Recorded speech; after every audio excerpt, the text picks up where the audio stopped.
সমস্যা নাই, আমার গুতু কবিরাজ আমি আছি, ঠিক আছে? আমি থাকতে কোনো ভরসাও নাই, ঠিক আছে? সকল সমাধানের সমস্যা আছে, সব আমি ঠিক করে দেবো। এই এটি আয় তোর সাথে আজকে আমরা লড়মু সুয়া তোমরা শোনো না? আজকে ওর কান মারমু নাকি আমরা সিরে হালাই একবার সাথে দেমু কিবা করে কবিরাজের গ্যাপ খেয়ে মুখটা গন্ধ দাঁত মাসে না হেই তাকে ডাইছে রে ডাক দিছে জুতা মুতা পাই দে কাশ মাস ফালা ফুলা কি জায়গা নষ্ট করে লাইছে রে এ স্বর্ণাকে আরে এন যাইছে। এই সাওয়াল মানে হটা হরেন সাওয়াল না এটা বয়স আছে কয়েছে অন্যবার রিপোর্ট আছে জানেন। এর আগে একদিন বাইরে আমি খেলতেছি, ও যা মরবিতে মুতে দিছে।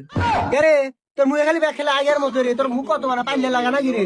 দাঁড়া, তোর ব্যবস্থা করতেছি। এই ধর গেরা গেরা, ধর ধর ধর, ধর ধর, ধর ধর, ধর ধর যা, তোকে একবার টয়লেটের ভিতরে আবার বদনি করে দিলাম। বদনি না বন্দি তো বন্ধ করে দিলাম, যা। কত তোর মুখের আগের মতো ব্যাগ, আজকে দুনের ব্যাগ একদম হইতো তোর মুখে। তুই কোথায় যা যা।